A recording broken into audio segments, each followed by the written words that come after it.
Praise the Lord. आए हुए सभी प्रियजनों को यीशु मसीह के मधुर नाम में नमस्कार और बहुत प्रेम को मैं प्रकट करता हूं, क्योंकि उस परमेश्वर के कारण आज हम यहाँ पर सब इकट्ठे हैं और मुझे बहुत गर्व और खुशी महसूस हो रहे हैं इस समय, जब जैसे कि मुझे पता है कि सौरभ के पापा मम्मी और मोनिका के पापा मम्मी और बाकी जो लोग हैं, आपको भी गर्व हो रहे होंगे कि आपके बच्चे इस मंच पर हैं। और एक तरह से सौरभ हमारे लिए एक आत्मिक बेटा समान है। परमेश्वर के प्रेम ने हमें जोड़ा है करीब 16 साल 17 साल पहले, और उस प्रेम में आगे बढ़ने के लिए अभी तक परमेश्वर ने सहायता किया। और आज इस दिन को देखने के लिए, यहाँ पर आने के लिए परमेश्वर ने हमें मदद किया है। कलीसिया की तरफ से मैं और मेरे पत्नी यहाँ पर है, और स्टैनली और उनके वाइफ भी हैं। क्रिश्चियन फेलोशिप सेंटर जो पीटीएल के कलीसिया है साहिबाबाद गाज़ियाबाद को रिप्रेजेंट करके मैं इस मंच पर खड़ा हूँ, क्योंकि सौरभ उस कलीसिया का सदस्य हैं। मैं धन्यवाद देता हूँ बिशप डेविड पगारे जी का, और इस शादी समारोह को संचालन करने वाले पास्टर जी और जितने भी प्रभु के दास लोग यहाँ पर है, प्रियजन है।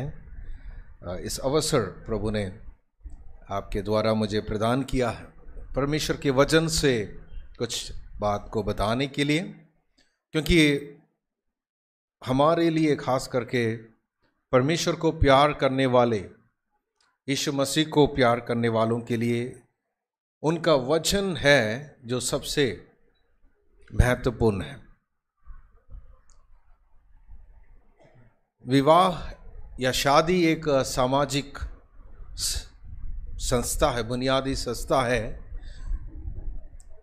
अलग अलग संस्कृति में, अलग अलग समय में शादी का अलग अलग रूप होता है, लेकिन जब हम बाइबल में देखते हैं, बाइबल के उस शुरुआत में ही दूसरे अध्याय में जब हम आते हैं, वहां पर हम देख सकते हैं परमेश्वर ने आदम को देखा कि वो अकेला है।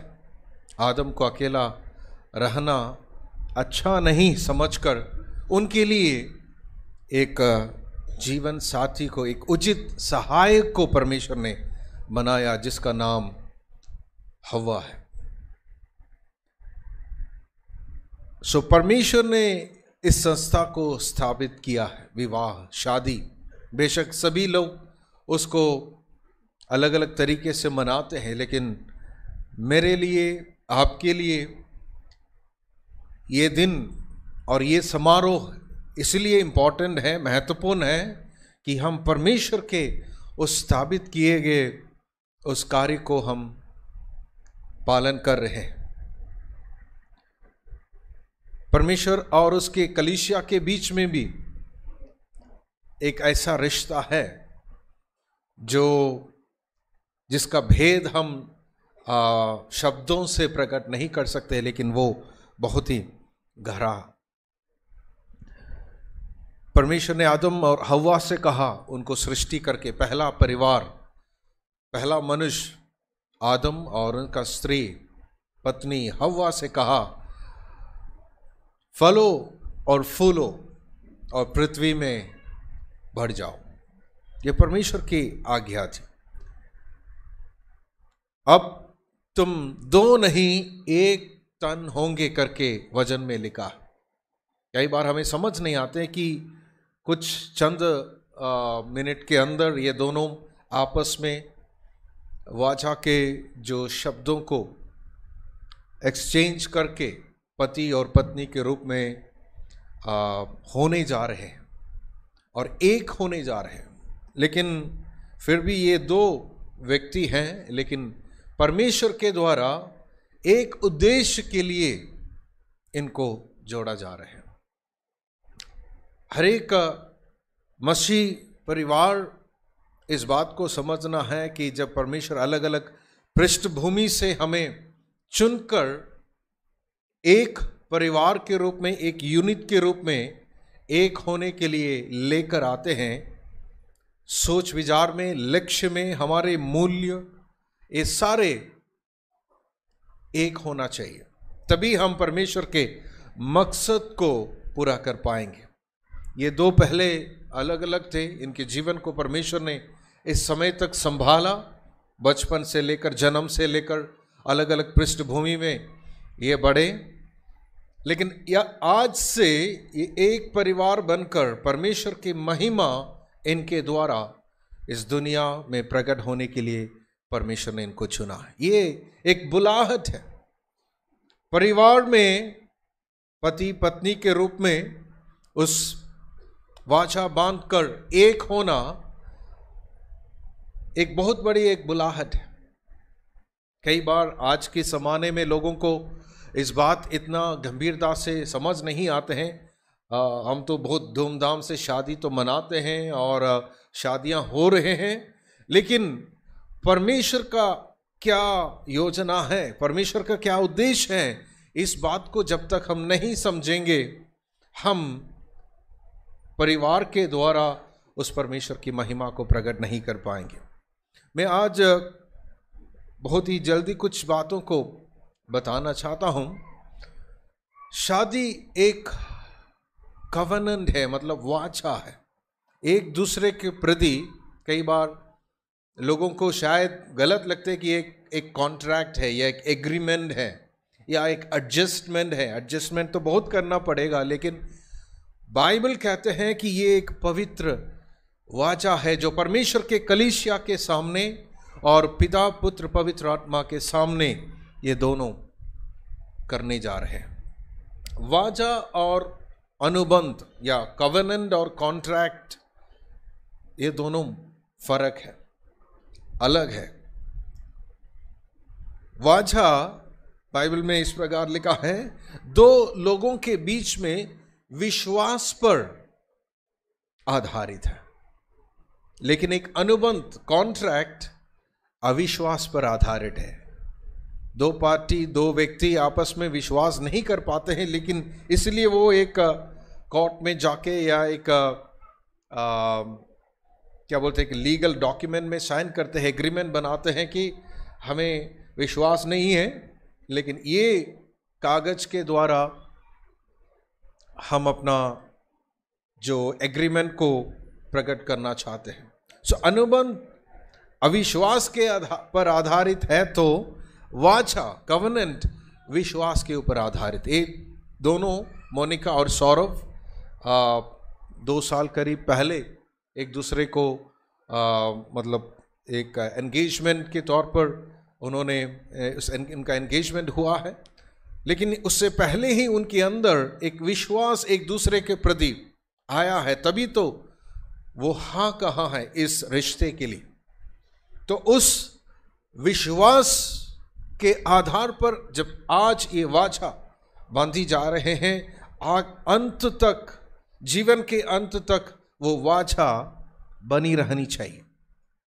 पासवान होने के नाते हमारा ये फर्ज है कि ये नहीं कि इनके दोनों को हाथ पकड़वा के पति पत्नी घोषित करके भेजें। वो तो ये भी चाहते होंगे इतना जल्दी हो जाएं तो अच्छा है, लेकिन जो जिम्मेवारियां बाइबल बताते हैं, कानून बताते हैं, वो सबके सामने बताना भी ज़रूरी है। केवल इनके लिए नहीं है, जो शादीशुदा लोग यहाँ पर हैं, जो शादी करने के लिए चाहते हैं, ऐसे लोग भी हैं, आपके लिए भी ये वचन लाभदायक है। सो वाचा विश्वास पर आधारित है, अनुबंध अविश्वास पर आधारित है। और दूसरा डिफरेंस, एक वाचा असीम जिम्मेदारी पर आधारित है। आज ये दोनों सबसे ज्यादा खुश है, लेकिन आने वाले दिनों में एक एक दिन इनको धीरे धीरे समझ आएंगे कि ये खेल नहीं है, बहुत बड़ा जिम्मेदारी परमेश्वर ने मेरे कंधों पर रखा है, एक पति होने के नाते, एक पत्नी होने के नाते। आजकल लोग जितना जल्दी शादी कर रहे हैं उससे भी जल्दी अलग हो रहे हैं, तलाक बोल रहे हैं। क्यों? क्योंकि वो तैयार नहीं है जिम्मेदारी को सौंपने के लिए। फोटोशूट वो पसंद करते हैं, खाना वो पसंद करते हैं, अलग अलग कलर के ड्रेसेस खरीदना उनको पसंद है, लेकिन घर के अंदर अगर गंदगी देखें, पति भी हो, झाड़ू उठाकर साफ करना पड़ेगा, ये जिम्मेदारी है। ऐसा कोई नहीं है। वो एक ज़माने में होते थे, गांव से आने वाले बोलेंगे पास्टर जी आप क्या बता रहे, हमारे गांव में कोई झाड़ू नहीं उठा, कोई आदमी झाड़ू नहीं उठाते। वो ज़माना ख़त्म हो गया। लेकिन ये तो शहर में रहने वाले दो जवान लोग हैं, इनको मिलकर काम करना है। जिम्मेदारियों को ये तुम्हारा है, ये मेरा है, ऐसा बोलने नहीं है, मिलकर करने का एक समर्पण आज आपको करना है, तभी तो ये जीवन आगे बढ़ेंगे। लेकिन अनुबंध कुछ सीमित उत्तरदायित्व पर आधारित है। जब कॉन्ट्रैक्ट बनाए जाते हैं उसमें मेंशन करते हैं कि ये तुम्हारा काम है, फर्स्ट पार्टी का काम है, ये सेकंड पार्टी का काम है, और इसके आगे हम कुछ नहीं करेंगे। ऐसा कोई कॉन्ट्रैक्ट नहीं है। परमेश्वर का वचन अभी हमने जो पढ़ा वहां पर लिखा है कि हे पतियों, अपने अपने पत्नियों को अपने से बढ़कर, अपने शरीर से बढ़कर प्रेम करें, जैसा यीशु मसीह ने कलीसिया से प्रेम किया। यीशु मसीह कलीसिया से कैसे प्रेम किया? अपने आप को कलवरी के क्रूस पर कुर्बान देकर, मतलब सैक्रिफिशियल लव, कुर्बानी का एक बुनियाद है ये मार्ग जो हमें बताते हैं। तीसरी बात जो सबसे बड़ा डिफरेंस है वाचा और अनुबंध में, कि नई परिस्थितियां आने पर वाचा को तोड़ा नहीं जा सकता है। आमीन।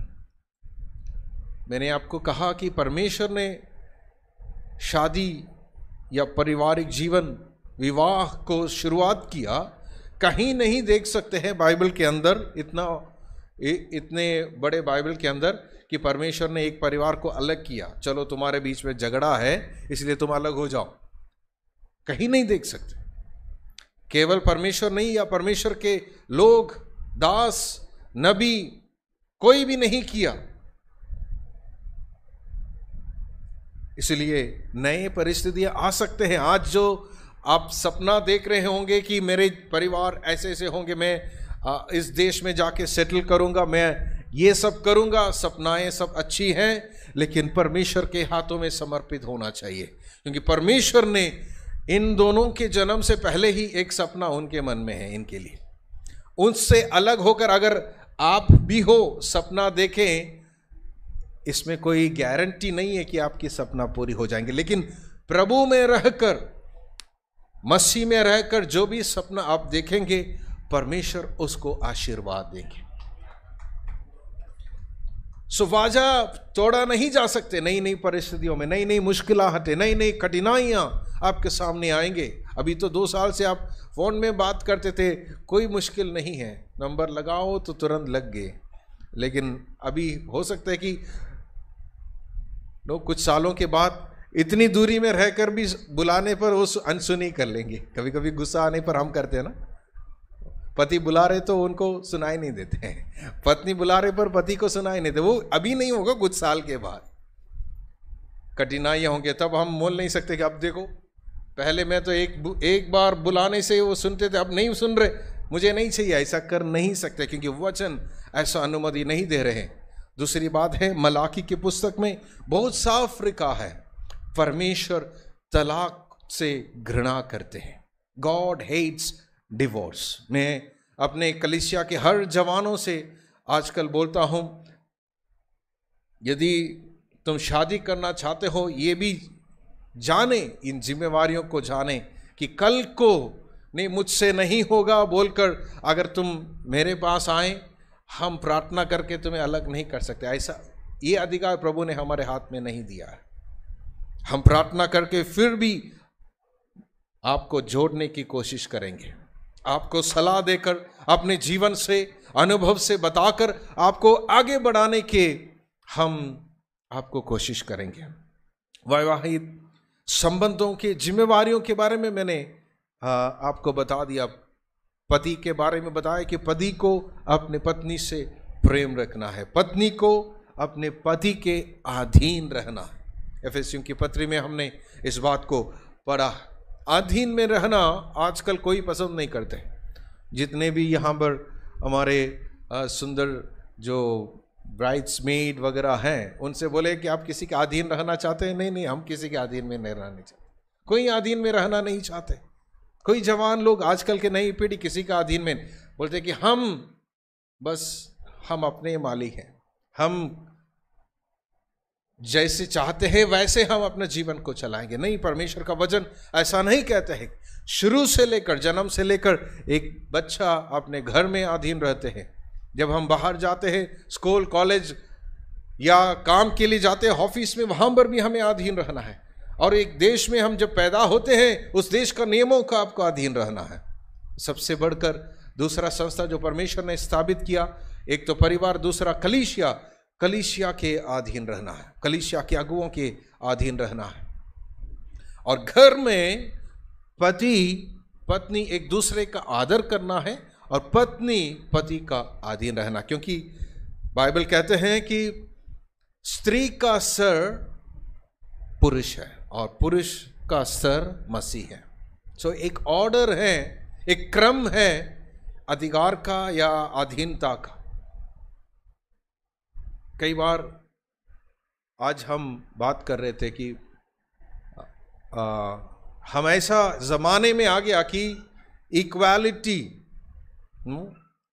मेल फीमेल अलग अलग बोलने से बढ़कर हम बोलेंगे, ही शी बोलने से बढ़कर हम वी बोलते हैं, क्योंकि लोग ये पसंद नहीं करते। अभी भाई स्टैनली बता रहे थे कि पहले तो हम बैट्समैन बोलते थे, बॉलर बोलते थे, बैट्सवुमन बोलते थे, अभी नहीं बोलते, हम बैटर बोलेंगे, क्योंकि इसका कारण है कि ये जेंडर इक्वालिटी के लिए उन्होंने बोला। उसी प्रकार बाइबल को भी नए नए ट्रांसलेशन में वहाँ पर चेंजेस और है, वो तो मैं मानता हूँ, अच्छी बात है। दोनों को परमेश्वर एक समान, एक ही समान आदर और मूल्य दिया है। ऐसा मैं नहीं मानता हूं कि स्त्रियों को, बहनों को कम मूल्य के साथ बनाया है, अलग अलग रूप में बनाया है, लेकिन मूल्य तो एक है। लेकिन एक सिर का मतलब है कि आदर्श बनकर आगे बढ़ना है।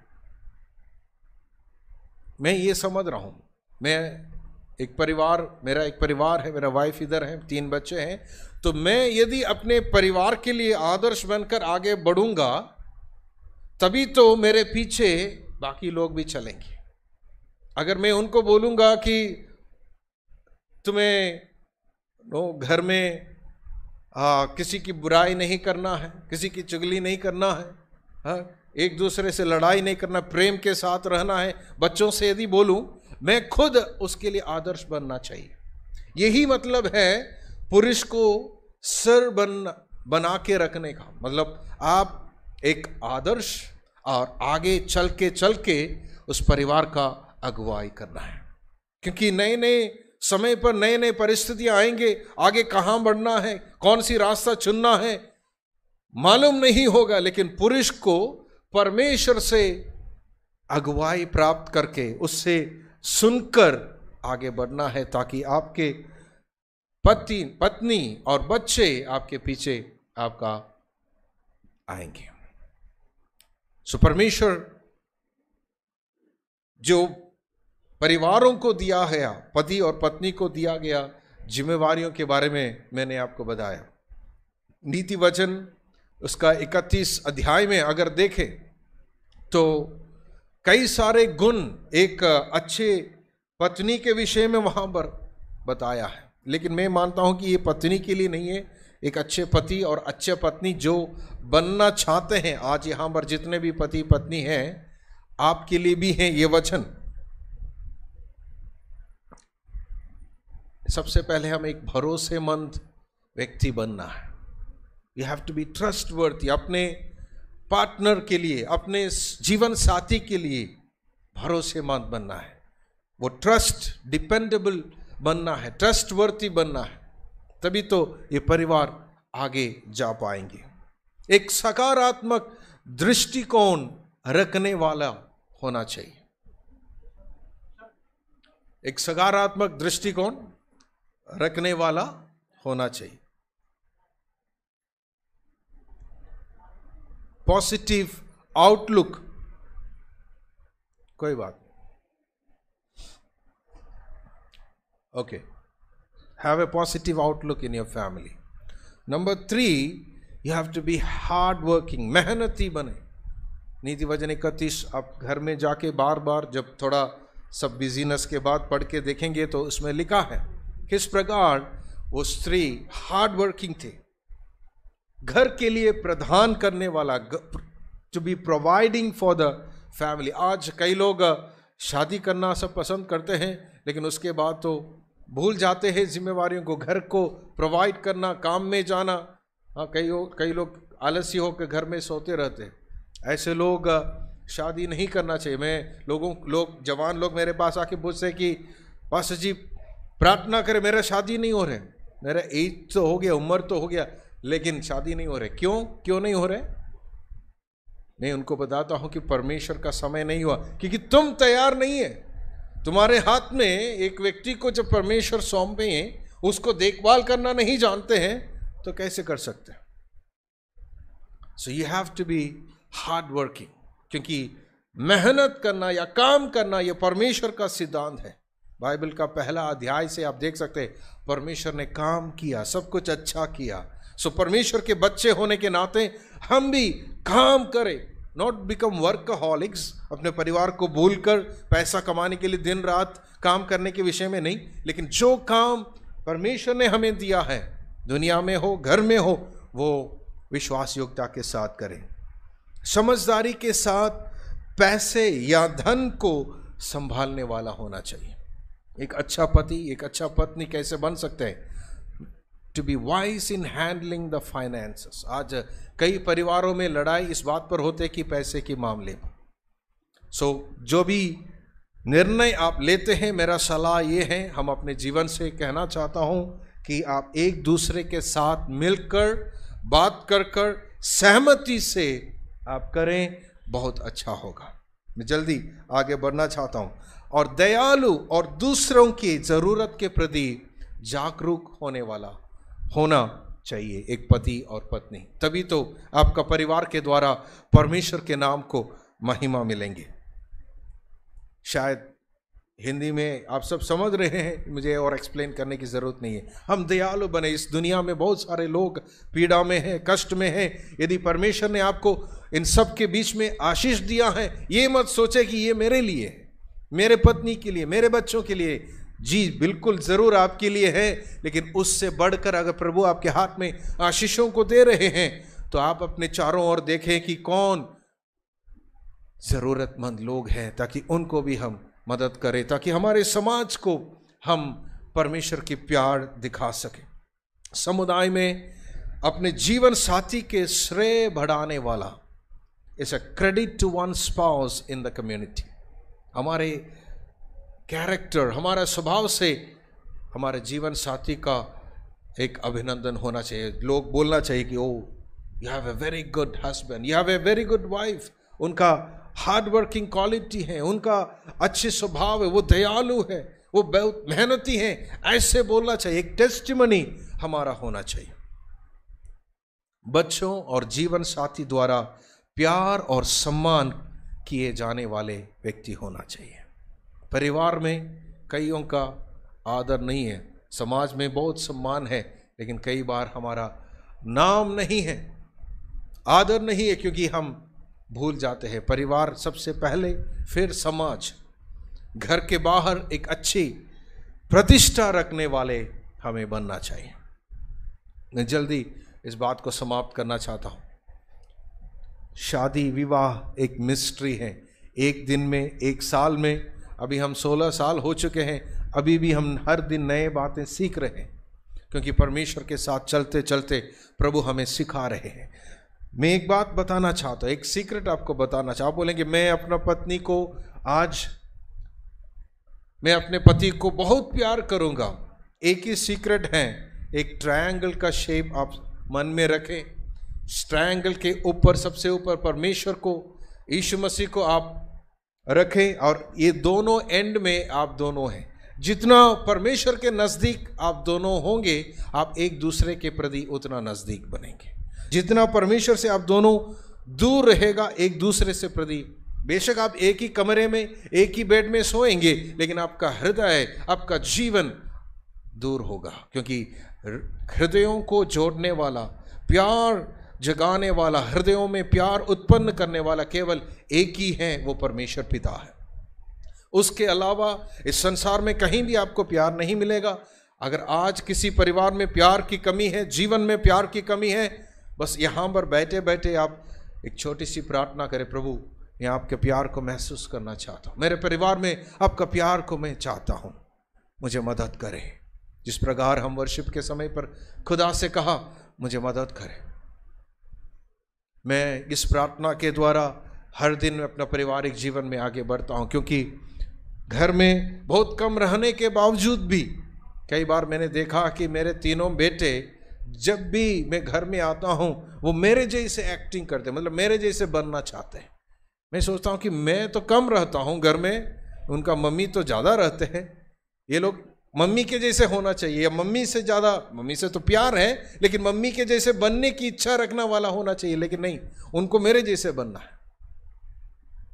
पता नहीं ऐसा होते है कि लड़कों को पापा जैसे बनना है, लड़कियों के बारे में मालूम नहीं है क्योंकि लड़की नहीं है हमारे घर, 3 लड़के हैं। इसीलिए जब कभी भी मैं ऐसा देखता हूं, मैं दिल में प्यार प्रार्थना करता, प्रभु ये तीनों मेरे जैसे बनना चाहते, लेकिन मेरे जैसे बनेगा तो वो पता नहीं कहीं पहुंच पाएंगे, लेकिन मुझे आप आपके जैसे बनाएं ताकि ये आपके जैसे, मैं मुझे देखकर आपके जैसे बन सके। ये प्रार्थना मैं अपने जीवन में करता हूं। परमेश्वर आपके साथ है, आप दोनों एक दूसरे से प्यार करते हैं, परमेश्वर से आप प्यार करते हैं, मैं जानता हूं, लेकिन वो प्यार कभी कम ना हो आपके परिवार के लिए, हर एक परिवार के लिए संसार में। ये सब लोग ध्यान से सुने, जितने शादीशुदा हैं, जितने भी परिवार इस संसार में हैं, आपका एक ही दुश्मन है। कई लोग बोलते हैं नहीं नहीं पास्टर जी, नहीं, मेरा कई दुश्मन है, मेरा सासू माँ मेरा दुश्मन है, मेरा और कौन है, बहू दुश्मन है। नहीं, ऐसा नहीं है। बहू को, सासू माँ को दुश्मन ना देखें, असली दुश्मन इन सब के पीछे है, वो है शैतान। क्योंकि परमेश्वर ने शादी को, परिवार को स्थापना किया है। परमेश्वर जो कुछ भी शुरू किया है उसको बिगाड़ने का काम शैतान का है। वो उसमें सफल नहीं होंगे, फिर भी वो कोशिश करता है। सो आपका परिवार का एक ही दुश्मन है, शैतान। उनसे आप अलग अलग ना लड़िए, एकजुट होकर लड़िए, एक साथ। आपस में आपको गुस्सा आ रहे हैं, आपस में आप एक दूसरे को समझ नहीं पा रहे, कोई बात नहीं, हाथ पकड़कर प्रार्थना करिए और उस दुश्मन से लड़िए। परमेश्वर का नाम आपके द्वारा महिमा पाएंगे। और हमारी कलीसिया की तरफ से, हमारे परिवार की तरफ से बहुत बहुत बधाई हो। परमेश्वर आपको बहुत बहुत आशीष दे। God bless you all. Thank you once again for this time. प्रभु आप सबको आशीष दें।